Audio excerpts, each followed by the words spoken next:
2023년 3월 17일 큐티 말씀입니다. 마태복음 23장 1절로 12절입니다. 이에 예수께서 무리와 제자들에게 말씀하여 이르시되 서기관들과 바리새인들이 모세의 자리에 앉았으니 그러므로 무엇이든지 그들이 말하는 바는 행하고 지키되 그들이 하는 행위는 본받지 말라. 그들은 말만 하고 행하지 아니하며 또 무거운 짐을 묶어 사람의 어깨에 지우되 자기는 이것을 한 손가락으로도 움직이려 하지 아니하며 그들의 모든 행위를 사람에게 보이고자 하나니 곧 그 경문띠를 넓게 하며 옷수를 길게 하고 잔치의 윗자리와 회당의 높은 자리와 시장에서 문안받는 것과 사람에게 랍비라 칭함을 받는 것을 좋아하느니라. 그러나 너희는 랍비라 칭함을 받지 말라. 너희 선생은 하나요. 너희는 다 형제니라. 땅에 있는 자를 아버지라 하지 말라. 너희 아버지는 한 분이시니 곧 하늘에 계신 이시니라. 또한 지도자라 칭함을 받지 말라. 너희의 지도자는 한 분이시니 곧 그리스도시니라. 너희 중에 큰 자는 너희를 섬기는 자가 되어야 하리라. 누구든지 자기를 높이는 자는 낮아지고 누구든지 자기를 낮추는 자는 높아지리라. 아멘. 예루살렘에서의 논쟁이 마무리되었습니다. 46절에 그날부터 감히 그에게 묻는 자도 없더라 라고 말씀하고 있죠. 이 논쟁에 참여한 적대자들은 물론 사두개인들도 있었고 헤롯 당원들도 있었지만 이 논쟁을 주도한 사람들은 바리새인들과 서기관들이었습니다. 바리새인이란 유대교의 큰 종파의 이름이고 서기관들은 직책의 이름이지만 이들을 한 묶음으로 표현한 것은 대부분의 서기관들이 바리새파 사람들이었기 때문이죠. 이들의 관심은 온통 율법이었고 그래서 예수님을 공격한 포인트도 모두 율법에 관계된 것이었습니다. 예수님은 이 논쟁을 끝내시면서 그들 바리새인과 서기관들에 대해서 신랄한 비판을 하십니다. 23장 전체가 그 내용인데요. 화 있을진저 외식하는 서기관들과 바리새인들이여 라는 말이 7번이나 반복되면서 그들의 외식, 즉 거칠애를 지적하고 계십니다. 예수님은 그들을 비판하시지만 그들의 위치 자체를 부정하지는 않으십니다. 2절에 서기관들과 바리새인들이 모세의 자리에 앉았으니 라는 말이 그것을 말씀하고 있죠. 여기서 과연 모세의 자리가 무엇인가에 관해서는 몇 가지 의견이 있습니다. 단지 서기관들과 바리새인들이 구약 성경을 해석하는 공식적인 권위를 부여받은 사람들이라는 의미일 수도 있고요. 아니면 실제로 모세의 자리에 앉는 사람들이라는 의미일 수도 있습니다. 후자는 고고학적 발굴이 얻어낸 결과인데요. 1930년대 초에 하맛 디베라의 유대인 회당에서 석회암으로 만든 의자를 발견하였습니다. 그리고 고라신의 회당에서도 의자가 발견되었고 델로스 회당에서도 대리석으로 만든 돌 의자가 발견되었습니다. 이 자리는 모세의 자리라 불렸으며 바리새인들과 서기관들은 이 의자에 앉아 성경의 해석자로서의 권위를 가지고 사람들을 가르쳤죠. 그러니까 예수님은 그들이 성경 해석의 권위를 가진 사람들이라는 사실을 인정하시면서도 그들의 위선을 지적하셨습니다. 이렇게 말씀하십니다. 그러므로 무엇이든지 그들이 말하는 바는 행하고 지키되 그들이 하는 행위는 본받지 말라. 그들은 말만 하고 행하지 아니하며 또 무거운 짐을 묶어 사람의 어깨에 지우되 자기는 이것을 한 손가락으로도 움직이려 하지 아니하며. 예수님의 말씀에서 그들이 왜 위선적인지가 드러나고 있죠. 사람들은 어느 정도는 다 위선적입니다. 아무도 속에 있는 것을 그대로 다 드러내는 일은 없죠. 오히려 그것이 더 위험할 수도 있습니다. 그러나 문제는 그 갭이 너무 크다는 것이죠. 보통 사람 같으면 그 갭이 그리 크지 않을 것입니다. 일반인이 자기를 치장하는 일은 그렇게 많지 않을 테니까요. 그러나 높은 위치에 있는 사람들, 특히 종교적으로 높은 위치에 있는 사람들은 이 갭이 클 수밖에 없습니다. 그들은 가르치는 위치에 있는 사람들이고 가르침 자체는 완벽한 것을 말하고 있기 때문입니다. 그래서 그 갭을 감추느라 더욱 자신을 치장하게 되죠. 또 그러면 그럴수록 그 갭은 점점 더 벌어지게 되겠고요. 예수님 당시에는 그 치장의 정도가 매우 심했습니다. 가장 먼저 눈에 띄는 것은 경문띠를 넓게 하며 옷수를 길게 하는 것입니다. 유대인들이 기도할 때 긴 가죽끈으로 이마와 왼쪽 팔에 가죽 상자를 단단히 매달았는데요. 이것을 경문이라고 합니다. 그 안에 성경 말씀을 적은 양피지 띠를 보관해 두었죠. 신명기 6장 8절에 보면 너는 또 그것을 내 손목에 매어 기호를 삼으며 내 미간에 붙여 표로 삼고 라는 명령이 나오는데요. 그것을 실천하는 방편으로 그렇게 하는 것이죠. 예수님 당시 경건한 사람들은 온종일 이 경문을 차고 다녔습니다. 그런데 자신의 경건을 더 돋보이게 하기 위해서 이 가죽을 더 넓게 만들어 차고 다닌다는 것입니다. 그래야 사람들에게 잘 보이니까요. 옷술은 민수기 말씀에서 비롯된 것입니다. 모세는 이렇게 명령했죠.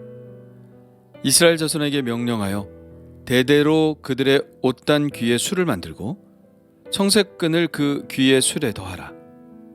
이 술은 너희가 보고 여호와의 모든 계명을 기억하여 준행하고 너희를 방종하게 하는 자신의 마음과 눈의 욕심을 따라 음행하지 않게 하려 함이니라. 그러니까 옷술도 하나님의 말씀을 늘 기억하고 잊지 않기 위한 하나의 방편인 것이죠. 그런데 이 옷술도 적당히 하면 되는데 바리새인과 서기관들은 옷술을 길게 늘어뜨려서 사람들이 자신들을 경건한 사람으로 알아보도록 했다는 것입니다. 이런 것들이 모두 내적인 자기 자신의 모습과 자기가 가르치는 것과의 갭을 애써 감추려고 하는 외식적인 모습인 것이죠. 그리고 그들은 잔치의 윗자리와 회당의 높은 자리와 시장에서 문안받는 것과 사람에게 랍비라 칭함을 받는 것을 좋아했습니다. 아니, 좋아했다기보다 매우 당연한 것이라고 생각했죠. 예전에 본 것인데요. 교회에서 행사가 있어서 지역 주민들을 초청할 일이 있었습니다. 그런데 그곳에 시의원이 왔는데 보통은 회중석에 앉는 것이 상례인데 성큼성큼 앞으로 오더니 강대상 위에 올라가서 빈자리에 앉았습니다. 그곳은 예배 순서를 맡은 분들이 앉는 자리인데 말이죠. 그래서 기가 막히다는 생각을 했는데 그 사람은 의뢰이 자기의 자리는 그 위일 것이라고 생각했던 것입니다. 바리새인들과 서기관들도 크게 다르지는 않았다는 것이죠. 사람들로부터 높임을 받는 것을 당연한 것이라고 생각했습니다. 이런 사람들이 과연 겸손할 수 있을까요? 겸손한 사람들에게 주시는 하나님의 은혜를 과연 그들이 경험할 수 있을까요? 사람들로부터는 억지로 높임을 받는다고 해도 정작 하나님으로부터 높임을 받지 못한다면 정말 그 사람에게는 큰 손해가 아닐까요?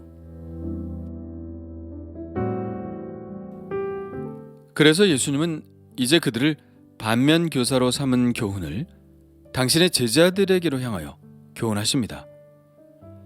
너희가 내 제자라면 모든 형제 중에서 특별히 랍비라고 칭함을 받지 말라고 하십니다. 선생은 한 분뿐이고 너희들은 그저 형제일 뿐이라고요. 한 분뿐인 선생은 누구일까요? 예수님 혹은 지금의 교회에서 우리를 가르치시는 성령님이시겠죠. 그런데 교회에도 분명 직제가 있는 것이 사실입니다. 고린도전서에 보면 하나님이 교회 중에 몇을 세우셨으니 첫째는 사도요, 둘째는 선지자요, 셋째는 교사요.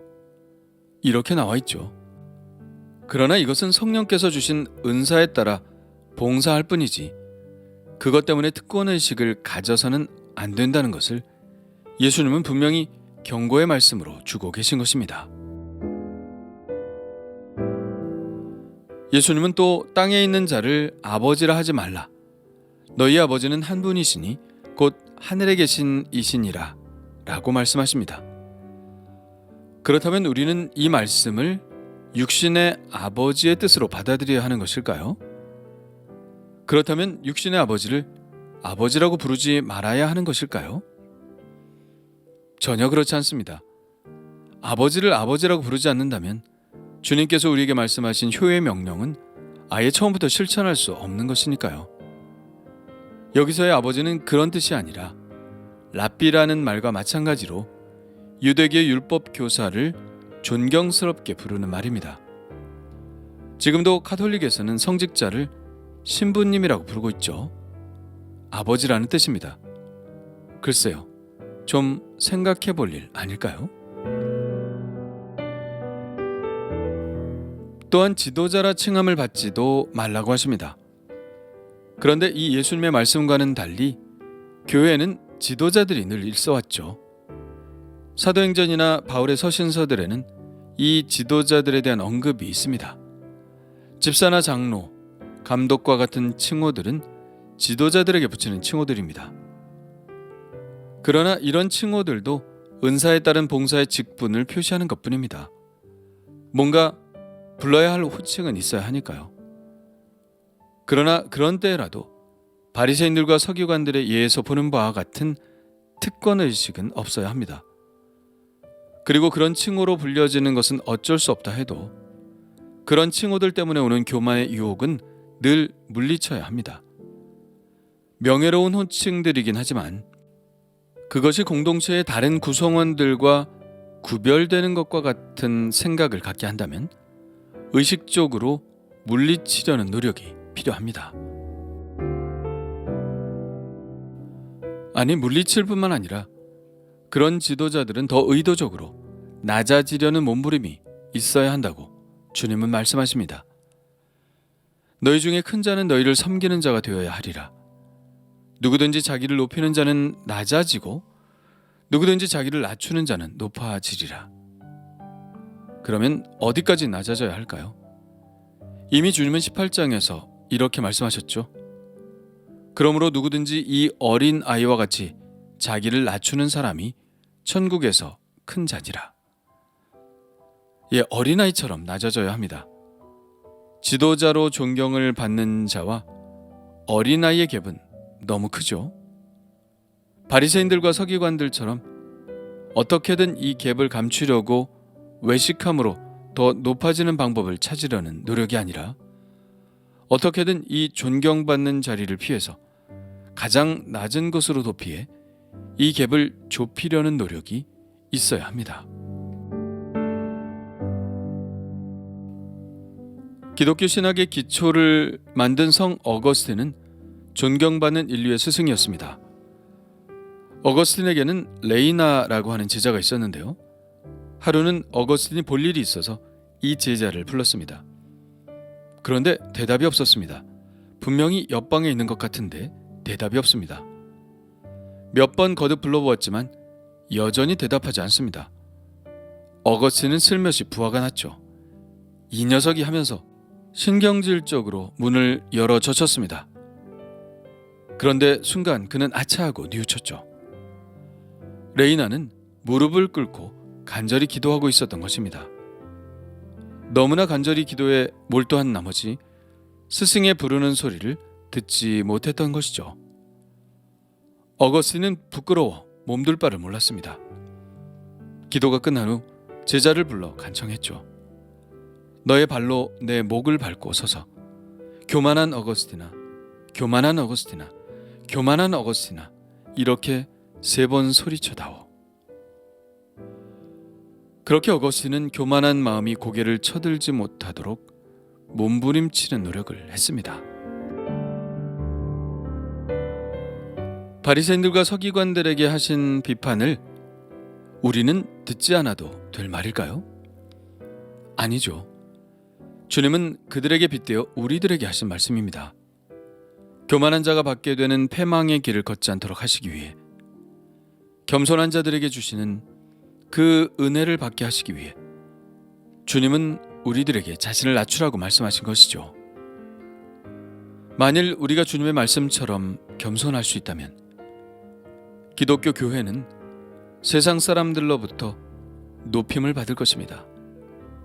그러나 우리가 스스로를 높인다면 세상은 우리를 하찮게 볼 것입니다.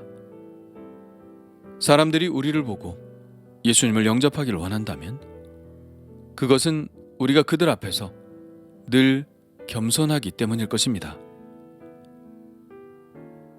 그렇다면 나는 어떤가요? 겸손한가요?